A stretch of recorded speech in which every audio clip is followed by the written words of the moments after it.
What's up guys, it's DJ Clash here, back with another video.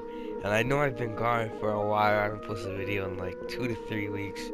But you know, I had some stuff going on I had to deal with first. So now, as you guys know by the title, pretty sure you guys read already, I'm gonna be telling you guys the best 5 badges for slashers. The best 5 badges for finishing, for playmaking, for shooting, for defensive rebounding, all that. Alright, before this video starts, I'd really appreciate it if you guys could like the video and hit the subscribe button, as well as hitting that bell. Alright, let's get right into this video. Now, the first badge for finishing I would recommend, obviously, if you're a slasher, you already know that you should put this on, is Contact Finisher. If you don't put on Contact Finisher, you guys probably, or not even probably, you guys definitely will not get contact dunks. If you put on Contact Finisher, you'll be getting contact dunks like no tomorrow. Now, the second badge I would recommend for you to put on is Consistent Finisher. I don't know about you guys, but for me, every time I drive to the paint with a big man there, anyone there, and the bar is all the way at the top should be a green, it'll say very early. This will make your layups that say very early or late or whatever going a lot easier than normal. Now, the third badge I would recommend is Giant Slayer. If you're a small forward or shooting guard, point guard, you definitely need this. Giant Slayer basically allows you to get layups over defenders, tall defenders, easier. So like, say you got a 7'3" center on you, and you're a point guard who's like 5'10". This will make it easier for your layups to go in no matter what. Put that on Hall of Fame, trust me, you'll be getting a lot of layups to the defenders. The fourth badge I would recommend is Relentless Finisher. If you play 2K throughout the years, you should know what Relentless Finisher does. Everyone should know what Relentless Finisher does. Relentless Finisher basically is when you're driving to the rim and you're going to the rim with contact for a dunk or a layup. This will make you less tired when you're going for that, so it can be easier to make the layup or get contact dunks or just dunk the ball in general. So I put Relentless Finisher at number 4. Now, number 5. I know what you guys are going to say, I'm not putting Slithery Finisher in this before I get on to number 5. Slithery Finisher is not in this because I feel like for me, when I put this on Hall of Fame or Gold or whatever, it really doesn't do anything for me. Like, I never see that badge pop up. It never helps me get to the rim easier or avoid contact, so I don't use that. The fifth badge I would recommend you guys use is Acrobat. Acrobat basically boosts the ability to make layups that have like a high degree of difficulty. So like Euro steps, hop steps, spin moves, all stuff like that. Put Acrobat on Hall of Fame, you'll be making a lot of Euro steps, a lot of hop steps, spin moves in the paint with bigger defenders and everything. If you use those 5 badges, those 5 finishing badges I told you about, it'll be very easy to dunk the ball or lay it up inside the paint. Now, let me get on to shooting badges. I know you're a slasher, you don't really need shooting badges. You don't need shooting badges at all. I'm saying this now. If you are a slasher, like your archetype says just slasher, and I check your attributes, and you cannot do contact dunks because your dunks like a 79. I've seen slashers like that, and you can shoot. Don't make a slasher. If your slasher can shoot threes very well, do not make a slasher. Like, unless it's a slashing playmaker or a two-way slashing playmaker, do not make a slasher if he can shoot threes. That's not even called a slasher. Like, you can barely dunk if your guy can shoot. So the shooting badges I would tell you to use for a slasher, even though you don't need it because you're a slasher. Number 1, I would say quick draw, just to get that release off quicker. I'm pretty sure everyone in the 2K community that can shoot or shoots a little bit uses quick draw, just so they can get their shots off faster. Number 2, I would use volume shooter. Yes, I put volume shooter at number 2 because for volume shooter, the more you shoot, even if you miss or you make it, the more you shoot, your shot will go in, or it gives it a higher chance of the ball going in. So for me, for my slash, I use volume shooter, and even when I miss, I take the next shot, I make it like half the time. So that's why I use volume shooter as second. For third, I'd put catch and shoot.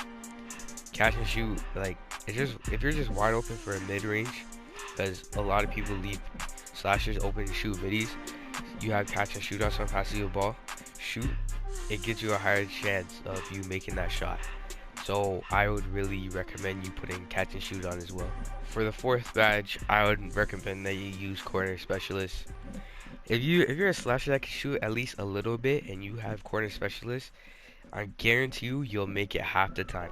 If someone has Floor General Hall of Fame and Diamond Hall of Fame and you have corner specialist as a slasher, there's a 50-50 chance that you'll be splashing threes from the corner, and the person who's guarding you is gonna have to run up, and then you can just easily do a step back and drive to the basket.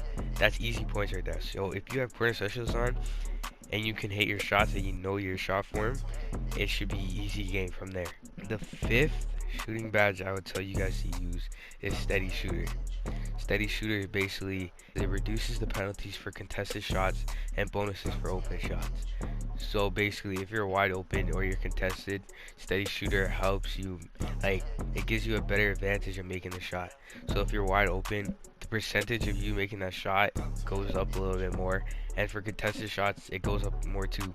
For both of them it goes up, so it really doesn't matter. Steady shooter, I feel like this is an amazing badge as well as the other ones that I said. But at the same time, if you're a slasher, you really shouldn't be shooting contested shots either way, depending on how contested it is. Alright, now let's get on to the playmaking badges. Now, for playmaking, the badges that I would use is number 1, quick first step. If you're a slasher and you don't have quick first step, you are messing up big time. If you use quick first step, you can literally just do a step back and easily run around the defender into the paint. You can get a contact dunk, easy layup, anything. Quick first step is the key for slashers. You need this. Any build needs this. If you're a point guard or a shooting guard or a small forward, you need quick first step. Now for the second badge I would put on as a slasher, I would put unpluckable, because as a slasher you really can't dribble the ball like that unless you are a slashing playmaker. But either way, if someone has pickpocket Hall of Fame and you have unpluckable Hall of Fame or even gold, it reduces the chance of them being able to steal the ball. So if you have low handling or even like medium handling for a slasher, you need this badge. You need this badge more than anything else. For the third badge, I would use downhill.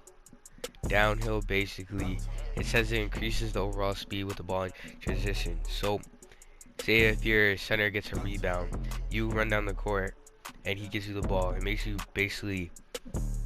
faster. Like, that's all I can say about it. And this just makes you faster if you're running in transition with the ball.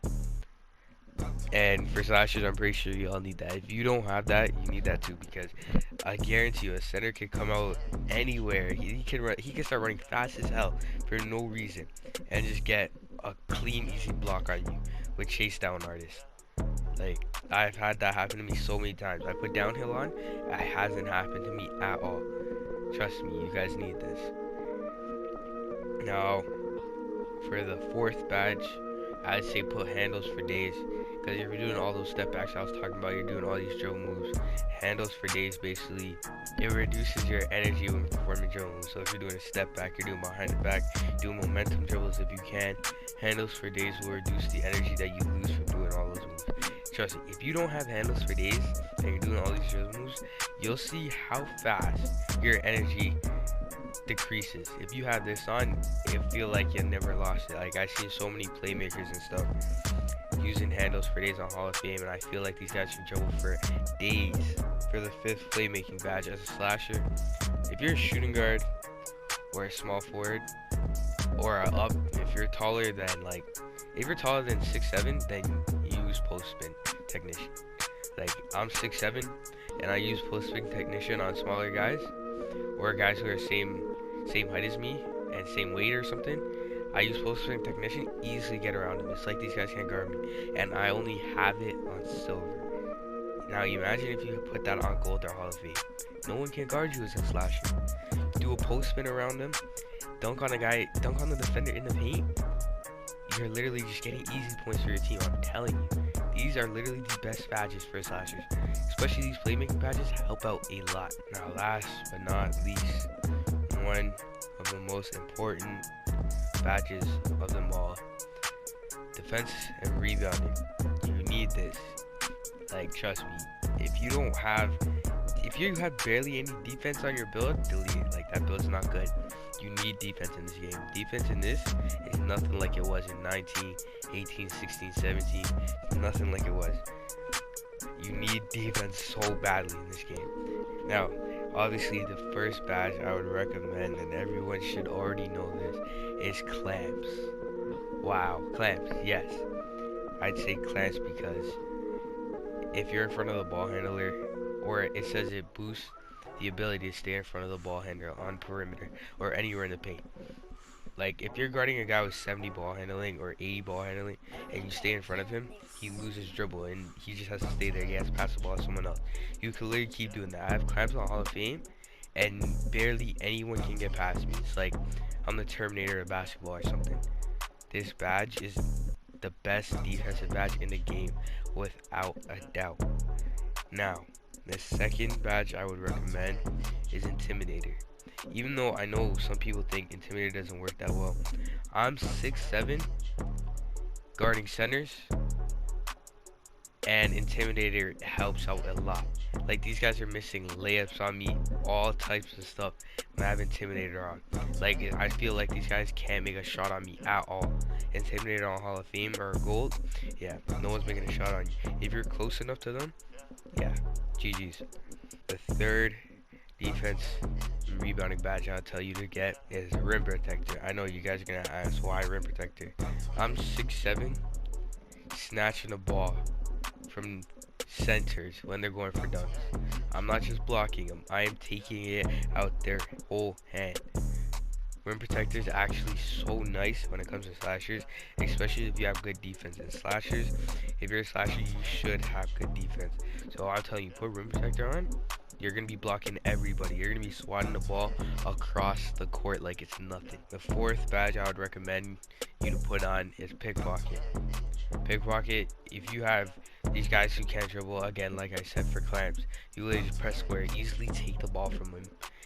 Go in transition, and if you have downhill, makes you go faster. Easy dunks every time. Pickpocket on even silver or gold, I'm getting a lot of steals with just pickpocket on silver. You don't even need it on gold. Just put it on silver, you're getting the ball like it's nothing. Easy transition points. The last badge I would put on as a slasher for defense and rebounding is Interceptor.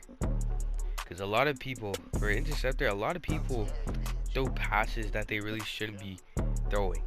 Interceptor, you just press square, you easily get the ball. Sometimes Interceptor just slaps the ball out of bounds. At least you're stopping the possession from like even happening. If you put Interceptor on, it's basically resetting the play, and everyone just get back on their man. Like, if someone's in the corner all the way down the court, you just get to them, press square, if someone passes the ball, and easily just reset the play. So I hope you guys like this video. These are the top 5 badges for defense, rebounding, playmaking, shooting, and obviously finishing for slashers. I hope you guys like the video. If this helped you out, just let me know down in the comments below, and I'll see you guys later. Peace.